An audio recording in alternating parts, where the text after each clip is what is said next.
दोस्तों, आज हम फिर मिल रहे हैं एक कोशिश के साथ। आज की हमारी कोशिश होगी कि हम मोहब्बत के उन पहलुओं के बारे में चर्चा करें, समझें या विचार करें जो कि सावन की नहीं दुखद होती हैं, जिसमें हम अपने प्रेमी प्रेमिका से दूर हो जाते हैं। विरह की आग होती है। वो दुख होता है कि जिनके हम इतने करीब थे, अब उनसे हम दूर हो गए हैं। फिर हम अक्सर उन्हें याद करते हैं उन लम्हों में जब हम अकेले होते हैं। तो इन्हीं भावनाओं को अगर समझने की हम बेहतर कोशिश करें तो हमारे सामने जॉन एलिया साहब की एक बेहतरीन गज़ल सामने आती है, जिसका शीर्षक है कितने ऐसे रहते होंगे, कितने इतराते होंगे।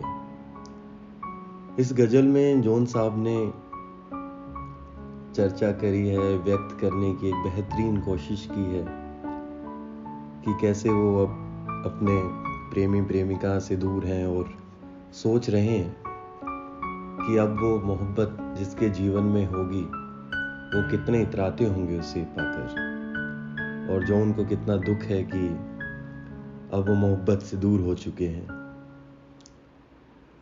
तो दोस्तों, शुरुआत करते हैं जॉन एलिया साहब की गज़ल।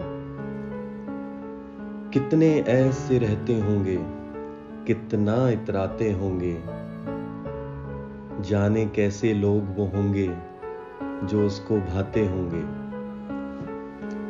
शाम हुए खुशबास यहाँ के, शाम हुए खुशबास यहाँ के मेरे पास आ जाते हैं। मेरे बुझने का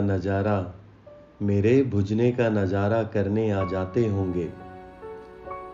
वो जो ना आने वाला है ना, वो जो ना आने वाला है ना, उससे मुझको मतलब था। आने वालों से क्या मतलब, आते हैं आते होंगे। उसकी याद की बादे सबा में, उसकी याद की बादे सबा में और तो क्या होता होगा। यूं ही मेरे बाल बिखरे हैं और बिखर जाते होंगे। यारो कुछ तो जिक्र करो तुम, यारो कुछ तो जिक्र करो तुम उसकी कयामत बाहों का। वो जो सिमटते होंगे उनमें वो तो मर जाते होंगे। मेरा सांस उखड़ते ही सब, मेरा सांस उखड़ते ही सब बैन करेंगे रोएंगे। यानी मेरे बाद भी यानी सांस लिए जाते होंगे। तो जॉन साहब इन गज़ल से हमारे सामने ये भावना पेश कर रहे हैं। पहली दो पंक्तियों में अगर हम देखें तो वो सोच रहे हैं कि वो अब कैसे लोग होंगे जो भाते होंगे, जो मोहब्बत अब उनसे दूर हो गई है, अब वो कैसे लोगों के पास होगी। फिर अगली दो पंक्ति में जॉन जहाँ कहते हैं शाम हुए खुशबास यहाँ के, तो जॉन कहते हैं कि जैसे ही शाम होती है तो आसपास के जितने खुश लोग हैं सब मेरे पास आ जाते हैं और मेरे बुझने का नज़ारा देख रहे होते हैं कि कैसे मैं जीवन से निराश हो गया हूँ। फिर अगली दो पंक्तियों में जॉन कहते हैं कि वो जो ना आने वाला था ना, जो उनकी लाइफ में अब है नहीं, जीवन में है नहीं, उनका उन्हें इंतजार था। जो है और आ रहे हैं उनसे उन्हें कोई मतलब नहीं है। फिर अगली दो पंक्तियों में अगर हम नज़र डालें, उसकी याद की बादे सबा में और तो क्या होता होगा। तो जॉन बोल रहे हैं कि अब जब उसकी याद आती है तो और क्या होता होगा। मेरी हालत ख़राब है, मेरे बाल बिखरे हुए हैं और बिखर जाते होंगे। अगली दो पंक्तियां काफ़ी गंभीर हैं कि जॉन कहते हैं यारो कुछ तो जिक्र करो तुम उसकी कयामत बाहों का। जॉन यहाँ पे अपनी इस मोहब्बत की बाहों की बात कर रहे हैं कि दोस्तों बताओ कैसी वो बाहें हैं जो उनमें सिमटते होंगे, जिनको वो गले लगाते होंगे वो तो खुशी से मर ही जाते होंगे। आखिरी दो पंक्तियों में जॉन कहते हैं, जो निराश हैं वो, कि मेरे सांस उखड़ते ही सब, कि जैसे ही मेरे सांस उखड़ने लगेंगे, मैं मरने वाला हूँगा, बैन करेंगे रोएंगे। बैन दुख व्यक्त करना मरने पे किसी के। उसके बाद जॉन कहते हैं, यानी मेरे बाद भी, यानी सांस लिए जाते होंगे। तो जॉन बोल रहे हैं कि मैं नहीं रहूँगा और उसके बाद भी मोहब्बत रहेगी। अब ये दो पहलू हैं कि उनको इस बात का दुख है या सुकून है। ये काफी पेचीदा मामला रहेगा। तो इसके बाद में आज एक और बेहतरीन शायर हैं, शकील बदायूनी। उनकी भी एक बेहतरीन गजल है, वो भी मैं आपके सामने पेश करूंगा, जिसमें वो मोहब्बत पे ही दुख व्यक्त कर रहे हैं कि ये जो मोहब्बत का अंजाम है, ये जो मोहब्बत के पहलू होते हैं कि पहले उसके होने की खुशी, और जब वो होती है उसकी खुशी, और जब वो चली जाती है तो उसका दुख। तो शकील बदायूनी साहब ने यहाँ पे बेहतरीन गजल में उस अरमान को, उस दुख को व्यक्त किया है। तो मैं आपके सामने पेश करूंगा अगली गजल, ए मोहब्बत तेरे अंजाम पे रोना आया।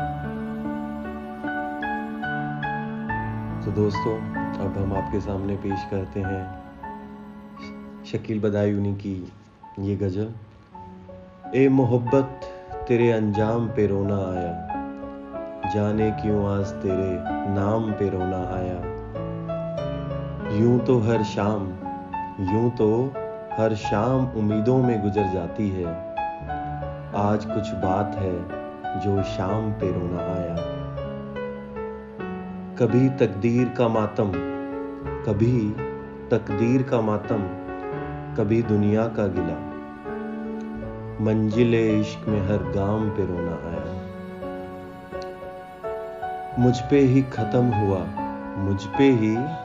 खत्म हुआ सिलसिलाए नुहागिरी, इस कदर गर्दिशे अयाम पे रोना आया। जब हुआ जिक्र जमाने में मोहब्बत का शकील, मुझको अपने दिले नाकाम पे रोना आया। तो शकील साहब ने यहाँ पे एक बेहतरीन गजल में मोहब्बत का जो अंजाम होता है हर बार सुखद नहीं होता है, दुख भरी राहें होती हैं, निराशा मिलती है। तो पहली दो पंक्तियों में आप देखेंगे, मोहब्बत तेरे अंजाम पे रोना आया, कि वो याद कर रहे हैं कि जो मोहब्बत का अंजाम हुआ उस पर बड़ा रोना आया उन्हें, और अब उन्हें मोहब्बत के जिक्र से भी रोना आ जाता है। तो अगली दो पंक्तियों में शकील कहते हैं, यूं तो हर शाम उम्मीदों में गुजर जाती है, कि हर शाम एक उम्मीद रहती है कि वो मोहब्बत आएगी, मिलेगी मुझे, मगर आज कुछ बात है जो शाम पे रोना आया। मगर आज वो निराशा भरी शाम है जहां उन्हें पता है कि अब वो मोहब्बत नहीं मिलेगी उन्हें जीवन में। अगली दो पंक्तियों में आप देखेंगे, कभी तकदीर का मातम, जो किस्मत है उसका दुख, कभी दुनिया का गिला, ये जो दुनिया है उसके लोगों कंप्लेन, दुख, मंजिले इश्क में हर गाम पे रोना है। जो मंजिल इश्क बोले तो जो रास्ता है जो इश्क की मंजिल तक, उसके हर गांव हर कदम पे उनको रोना आया। मुझ पे ही खत्म हुआ सिलसिलाए नुहागिरी, कि वो बोलते हैं कि ये जो मातम का दौर है मुझ पे ही खत्म हुआ, इस कदर गर्दिश अयाम पे रोना आया। तो कह रहे हैं कि ये जो किस्मत,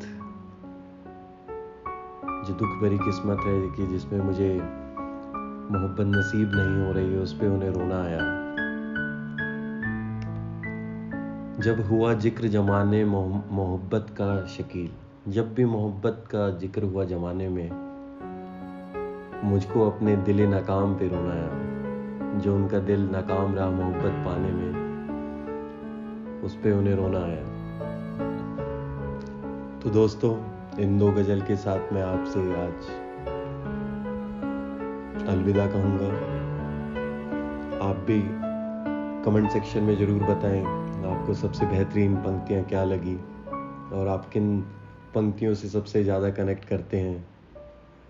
मेरी पर्सनल जो फेवरेट है वो है कि जब जॉन कहते हैं, ये जो आने वाले हैं ना उनसे मुझको मतलब, जो ना आने वाले हैं उनसे मुझको मतलब था, आने वालों से क्या मतलब, आते हैं आते होंगे। तो दोस्तों, don't forget to subscribe and share it with your beloveds. तब तक के लिए शुक्रिया। शुभ रात्रि।